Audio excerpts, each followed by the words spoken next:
Okay, this is like shot number 5. Okay, so I'm going to do this. I am not going to edit it. I am not going to reshoot it again. Okay, so my name is Kristen. Welcome to my channel. Um, and this is a video about how I'm related to Pamela Colman Smith, also known as Pixie, the artist of the Rider-Waite-Smith tarot deck. And long story short, she's my ninth cousin. There we go. The end. No, just kidding. Just kidding. So I found out that I was related to her because I read that she had deep roots in like the upper echelon, sort of like the power structure of colonial New England. And I'm like, wait, I have ancestors who are in the upper echelon power structure of New England. So I thought, well, maybe we're related. Now, anyone that knows me knows that I've spent over 20 years researching my family tree. So I got lots and lots of documentation of my family lines going, from the Mayflower. I have a few ancestors that came over on the Mayflower and also settled in Massachusetts and Connecticut and New York and da da da da. So I knew that I had a couple Smith lines in my tree. Now I figured it wasn't the one Smith line, and that's the line that, no, I didn't figure. I assumed when I first heard it that because that's the Smith line that I was most drawn to, because I am related to Joseph Smith, the founder of the Mormon Church, through that line. So my first thought was like, well, then she must be related to Joseph Smith. And then I remembered I had a second Smith line, and that made more sense.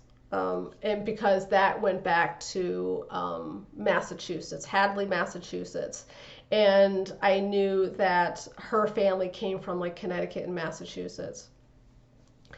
And the most famous ancestor that I have with that name his name was Lieutenant Samuel the Fellmonger Smith. And fellmonger means that he dealt in fur pelts. So that's what that term means. But he was well known and very influential in Hadley. He was one of the founding families in Hadley. And so it didn't take me long to sort of follow the paper trail and do the research and find that we were related through Samuel Smith.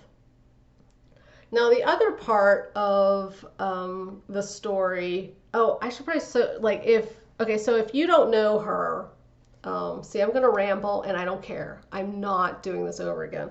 So if you don't know her artwork, I'm guessing 99.99% of the people watching this already do. But if you don't know her artwork, I can just show you some of it. Let me see if I could. Yeah. So if you don't know the Rider-Waite-Smith tarot deck, this is what she's known for. Now, she wasn't always known for it. She died very unknown, and she died poor.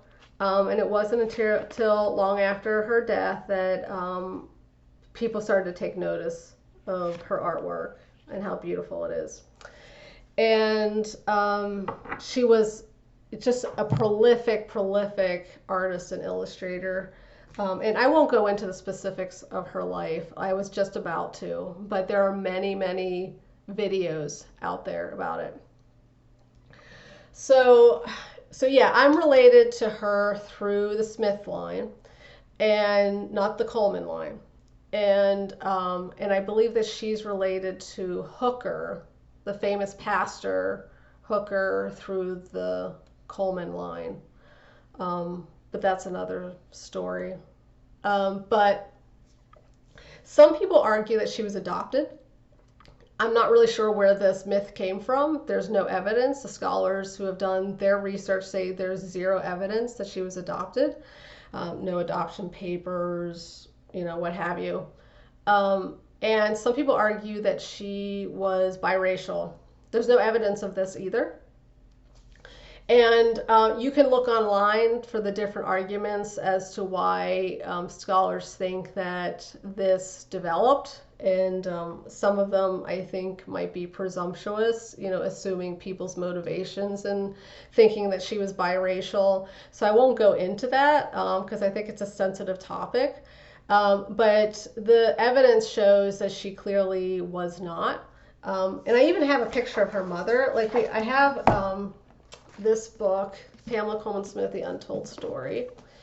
And if you see this painting of her, which is pretty much her likeness, and then you see a picture of her mom, which that side of the family did have a photo, which I got.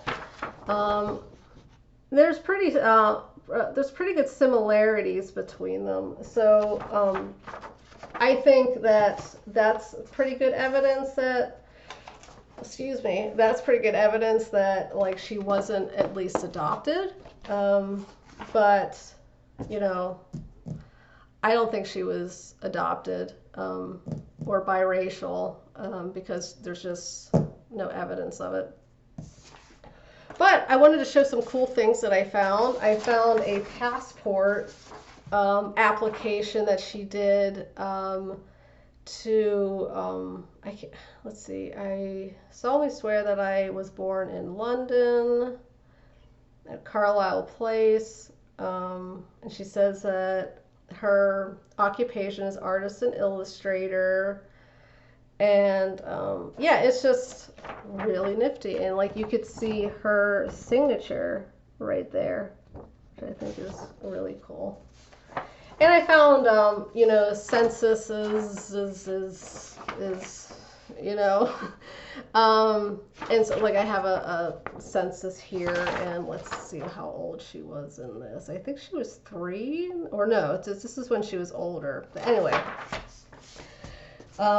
so our ancestors. See, I'm not reshooting this. I'm sorry, but okay. So our ancestors. I'm going to read this because I don't want to screw it up. So she descends. We split at Samuel, and I descend from a man named Chilib. So his one son Chilib, I think that's how you pronounce it, and then she descends from his other son Philip. And Philip accused a woman named Mary Webster. She was a very poor woman, Mary Webster, of being a witch.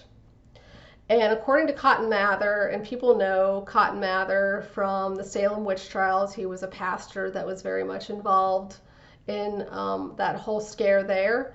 And he recorded all these different witch accusations and whatnot. And so according to Cotton Mather, Philip Smith was murdered with a hideous witchcraft that filled all those parts of New England with astonishment. He was, by his office, concerned about relieving the indigences of a wretched woman in the town, who, being dissatisfied at some of his just cares about her, expressed herself unto him in such a manner that he declared himself thenceforth apprehensive of receiving mischief at her hands.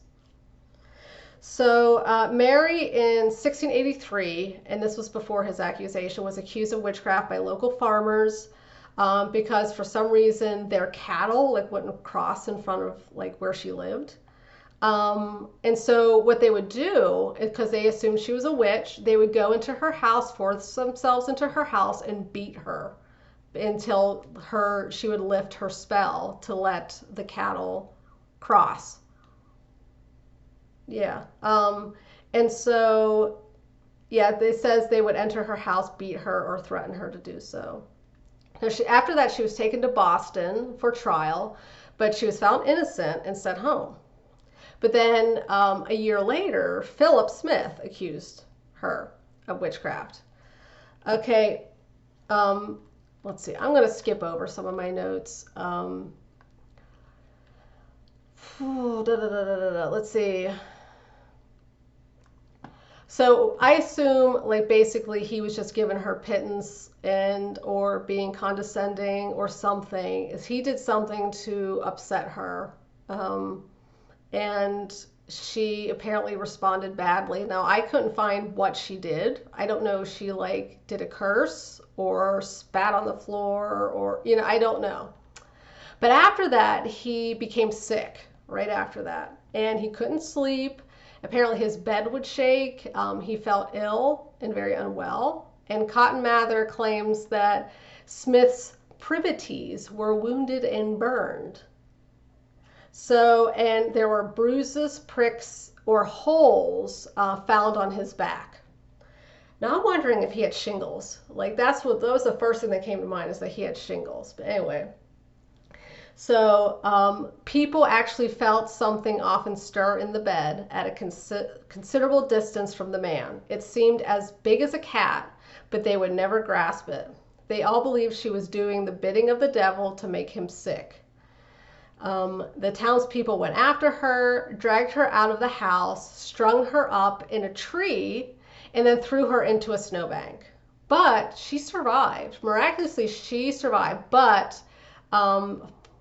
Philip Smith died not long after that, but she went on to live for 11 years, and she became known as Half-Hanged Mary. So Half-Hanged Mary is what she was known for, as.